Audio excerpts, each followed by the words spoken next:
Hello viewers, Tim Poole here on the Huddle, and I'm with Bill Miller, President and CEO of the American Gaming Association. Bill, thanks for joining us again. Oh, thank you so much for having me. You spoke to us at ICE last year. A lot has happened since. I mean, it's guaranteed to, I think, in your role. But if you can manage it, if you could try and maybe sum up the biggest things that have been on your agenda this past year. Yeah, well, thank you for the question. I think that in the U.S. we're dealing with a lot of pluses and some minuses.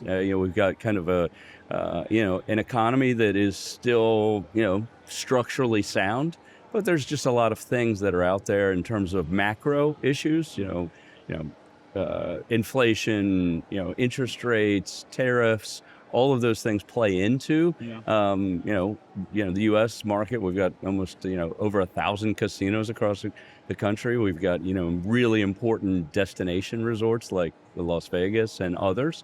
And some of those kind of get hit when we're having global issues. That said, industry's healthy. We survey our CEOs all the time.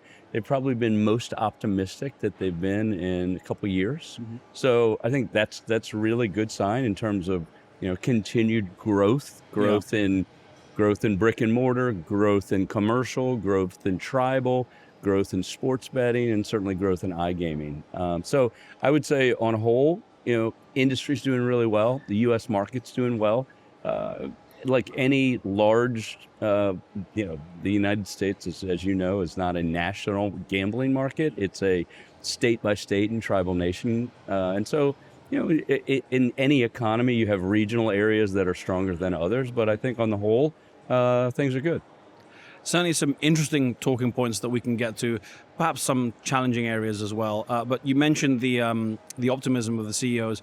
And you already kind of listed a few of the factors why, but why particularly are they so optimistic at the moment, given, as you said, there's quite a few external factors that are perhaps, as you mentioned, not quite going in the right direction? Mm-hmm. Well, I think it's in part, and I don't know how much you can really attribute this to the reintroduction of the industry, but we went through a pretty tough time during COVID, right? We had literally the globe was shut down. Yeah. In the U.S., same situation. Different states and different parts of the country took it differently. But what we found is it gave the industry an opportunity to reset and think about, on a going forward basis, when we come out of this COVID thing, what are people going to want? Are they going to want more stuff, or are they going to want more experiences? And what we saw really strongly is they wanted more experiences, maybe because for 2 years, everybody was locked up in their houses. And so we are in the experience business. We're the best at creating those experiences. And so what we looked at it and said, everyone said, well, like in the casino space, when people get older, that's when they start going to casinos. And that traditionally, that demographically had been true. But what we saw after was we were one of the first kind of entertainment options to open in America. Yeah. Concerts, we opened before them. Theaters, we opened before them. Sporting events, we opened before them. Really restaurants and other entertainment venues, we opened before them, in part because we knew how to do social gatherings safely. We were, from an industry perspective, we were setting up, vaccine lines. We were, doing some really important things in and around testing. But then, very importantly, we're one of the largest taxpayers in every one of the states that we're in. And so the states had a real strong incentive to work with us to try and get the casinos open maybe earlier than these other entertainment options. And that allowed us to market to a younger demographic that has really helped sustain that level of optimism, because we've created a new vertical, a new demographic that are they're younger, but they're going to be able to play longer. Yeah. Vegas is a good example of that experience and entertainment factor, because once upon a time it was mostly gaming revenues. Now it's mostly not amenities, but you've got sports, you've got concerts, you've got other things you mentioned.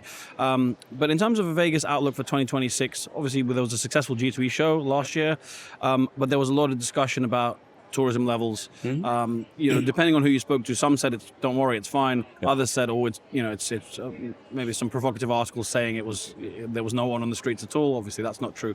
But there's kind of high prices have been discussed as a thing that might put customers off. What's the outlook, in your opinion, for 2026? Well, I think that the last G2E we had back in October, it was on par with the one that we had the year before, which was one of the best shows we'd ever had in terms of, and I look at these things from foot traffic is an important metric, but it's not the most important metric. The most important metric is for the people that exhibit, are the people that can buy their stuff, do they show up, and are the people that with buying authority? Mm-hmm. That's the only thing ultimately that determines whether this show is a success or not. And then ultimately afterwards, when we do the post-mortem of the show, you, exhibitor, spent millions of dollars in building out your booth, in having your staff here. Did you believe that there was good and strong ROI for your exhibition? And the sentiment both from last year and from this year was very strongly positive. Mm-hmm. So yeah, there were certainly things kind of, and I track numbers all the time. I spend a lot of time in the lead up to these shows looking and saying, all right, so, it appears the U.S. is having some challenges with Canada. Is Canadian visitation going to suffer from that? Are there visa issues in different countries based around unrelated immigration issues that might affect the show and people and delegations coming? We tracked it the whole time, and I would say that there was, along the margins, some negativity there. Mm-hmm. But at the end of the day, it's all about, did the exhibitors who spent the most money to put the show on believe that they were able to create economic opportunities that were real and that were, significant enough that usually when the show ends, we say, all right, well, what about next year? From that perspective, we've locked everybody down for this coming year based upon the success of last. And if you're extrapolating that to Vegas throughout the year, a similar answer I expect, that tourism numbers and things like that, no great worries for the future? I don't think so. I think, and you referenced it a few moments ago, like Las Vegas is becoming much more than just a gambling destination. It has for years, but it's now a global sports hub, with F1 and, the Super Bowl that was there. I mean, we have, in Las Vegas, there's hockey team, there's professional football team, very, very good hockey team, and soon going to have baseball team. And what you see in those games is, Las Vegas has come to adopt certainly the Golden Knights very strongly. I think the Raiders a little bit harder for people in Las Vegas because it's not it's not native. It didn't start there. Mm-hmm. I think that the Oakland, Sacramento, whatever the A's are today, when they come to Las Vegas, you're going to see people, local fans that are supportive, but maybe even more importantly, you're going to see fans from the other teams that say, you know what, this is another reason for us to go to Las Vegas, to go see the Oakland A's play the Boston Red Sox. I mean, the Las Vegas A's play the Boston Red Sox. And you see it all the time with football. You see, like the Raiders will play on a Thursday night game, and everybody on the Strip is super excited about it because they know there's a whole bunch of people that came in from Green Bay or Chicago or Miami that said, this is a great opportunity for us to do a Vegas weekend.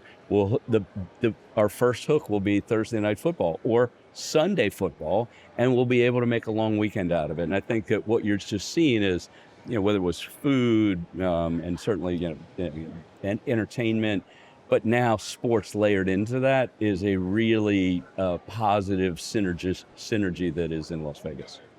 Now, I resisted the urge to go straight into prediction markets and ask you the first question.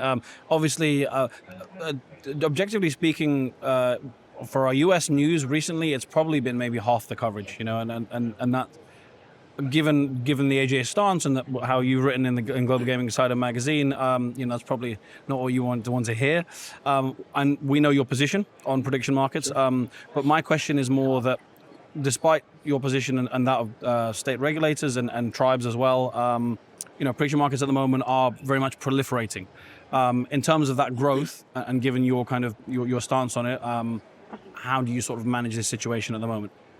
Well, it's an important issue, and I think that what you see in this industry, and I've been in this job now, I don't know, close to 7 years, and I think about the first year in my time as CEO was the integration of sports betting into America, legal sports betting, because the Supreme Court ruled in 2018 that that there's no reason that it was unconstitutional to have a federal preemption of states' rights, and that this court said in a resounding opinion that the federal government should not be in the business of dictating gambling policy to the states, that the 10th Amendment and the Constitution and decades of jurisprudence in America say if the federal government's going to be in this space, it needs to be in this space in a manner that respects the rights of the states. And so what happened? 40 some states legalized sports betting.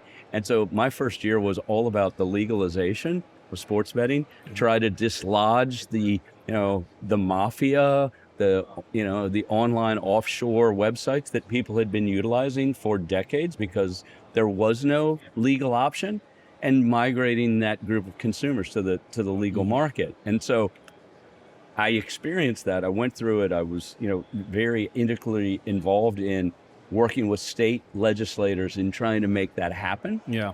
And so now you fast forward to today, and the federal government, through an agency that really doesn't regulate or is ever been designed to regulate gambling, has become a de facto national gambling regulator. Like, it flies in the face of everything that those of us that follow work in, either from a legislative perspective, a policy-making perspective, as for gambling. And so, look, my view is, there's a lot of momentum behind prediction markets, but, there was a lot of momentum around tulip bulbs in Holland back in the 1600s, and then they became valueless. And so, my strong view is the strong view that is certainly I'm here to represent the industry, but I'm also a lawyer, and I understand, I've been in public policy, legal work, politics for most of my life, and you look at this as an objective person, and I'm a partisan, unquestionably, but I look at it and I say, the federal government does not intrude on states' rights by accident. And so the notion that somehow or another Kalshi Polymarket et al. Would say, well, the CFTC allows us to do this, and they actually specifically allowed us to do this in 2010, when America, when the Congress passed Dodd-Frank. Why was Dodd-Frank passed? It was passed in response to, excesses by industry, banking specifically, derivatives, credit default swaps. And so the idea that somehow or another, in that environment where the Congress was reining in business, trying to make consumers more safe, that they also tucked in some little, element of the bill that allowed sports prediction markets, it's laughable.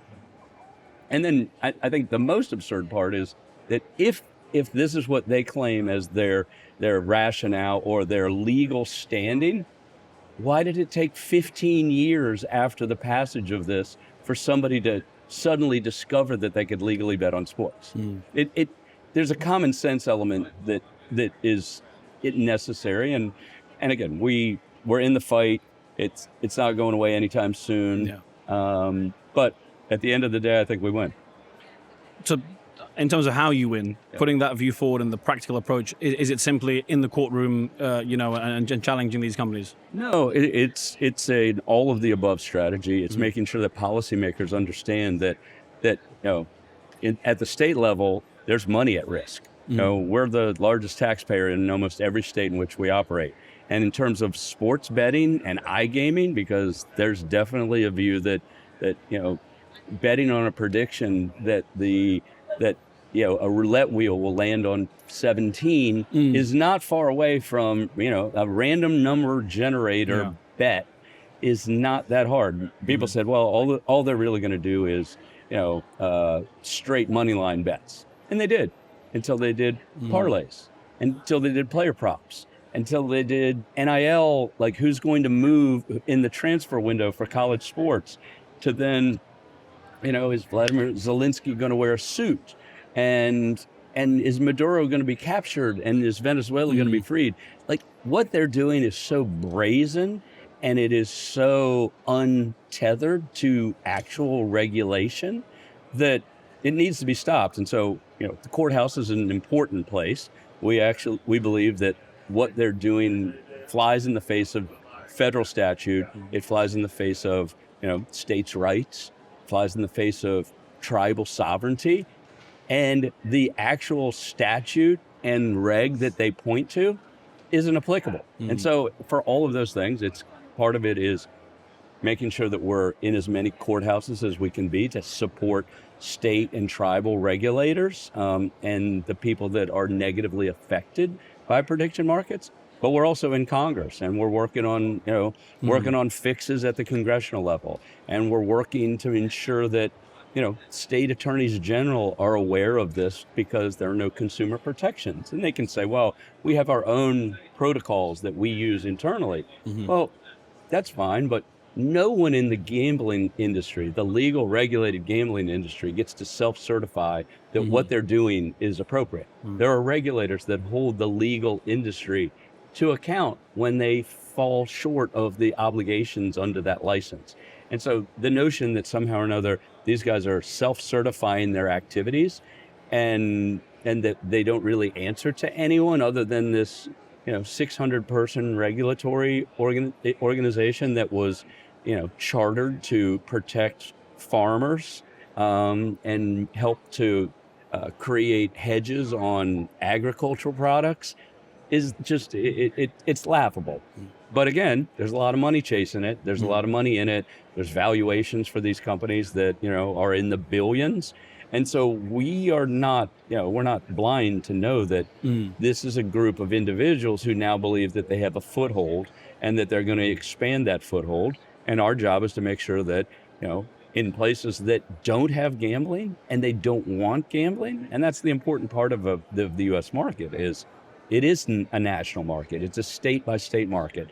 The individual stakeholders in those states, politicians, policymakers, religious, etc., they get to determine, should we have sports betting? Should we have casinos? Do we have tribes here? And what should all of these things look like? And in places like Utah, they don't want gambling at all. And now they're getting gambling courtesy of the federal government. Places like South Carolina, they don't want gambling. They're getting gambling courtesy of the federal government. And so making sure that we are building an army of people that have a vested interest in the outcome is more important than what Bill Miller says as the head of the AGA. Very well put in terms of the case and the argument going forward. Sports betting, came up as almost as part of the conversation there. But it's telling that after a few years, and you mentioned 7 years ago you started in the role, and I remember we sat at ICE in London and we spoke about New York mobile sports betting potentially opening up, and it did. But sports betting now is quite a foothold in terms of we're talking less about it with these kind of early regulatory questions, because it's becoming a somewhat established market. But something that obviously made worldwide headlines was the FBI investigation into kind of integrity issues and in the NBA and things like that. A couple of issues off that really. I'm wondering if, there's a lot of calls to maybe ban prop bets and things like that, but within the industry we would look at that and think that's probably not the right way to look at it. Are we looking at an issue where actually, because integrity tools have improved so much, these things, it's not that these things are more readily available, it's that actually we're just better able to catch them? That's kind of a takeaway point I have. I think so. Look, I think it's a tragedy anytime, particularly in a college dynamic where you've got some kid who's on a scholarship and he tells a couple of his friends that he hurt his ankle and he's not going to play in a basketball game tonight, but he's an important part of the part of the team. And so those friends then utilize that inside information to, to their benefit. In the old days, nobody would be any the wiser. Today, with a legal regulated market, you have sports books that look at anomalous activity, and they look at it and then they flag it, and then they might deny the bet, and then they might engage with the leagues or the conferences, and then importantly, law enforcement. And so what it does is it creates an ability for you to actually have visibility into bad actors, and which we didn't have when sports betting was not legal. And so then, to your point on prop bets and other things, we have become the NCAA in the U.S. Has got a lot of issues on their plate. They've got to figure out what does NIL, name, image, likeness, payment to college athletes, what's that look like? How does it change the dynamic for student athletes? And then the transfer portal, where you see literally players up and leaving after one season or even mid-season, and in part because they're going to get paid more money at a different college. And so the question is, are they really student athletes, or are they paid athletes who go to school? And that's a thing that they're wrestling with. To their credit, they also recognize that, going back to prediction markets, that in the prediction market space, they are just like the illegal market from the perspective of their ability to flag anomalous behavior. And part of this is, it's a part of the advancement of crypto. And we have spent decades in this industry moving away from being questioned about the integrity of our industry as it relates to money laundering. This is a step in the wrong direction. And I think that it's why we have, the NFL has voices the similar worries that I do as it relates to prediction markets, and the NCAA as well. A final area from me, and this is almost a throwback. I'd like to end on a question that we might have discussed, similar to what we might have talked about 7 years ago. In Illinois, really interesting developments regulatory-wise last year with an increase of tax rates, and the way I looked at it was the operators are in such a strong position that they threw back with some of their own policies. So there were some minimum bet policies, some transaction fees, whether you'd call them that or not. There's a debate about the terminology. What's your view on how that market's playing out, and what lessons we might learn from that when we kind of see the data on whether players left the market as a result, or that whole state really? Well, I think that Illinois is showing that there is the laws of supply and demand, the laws of cost, the laws of people have options. They are all real things. And so I think that what we saw in the early adoption of sports betting were lower tax rates, and then as later states got into the sports betting space, they said, well, we can tax it at 50% and people will still do it.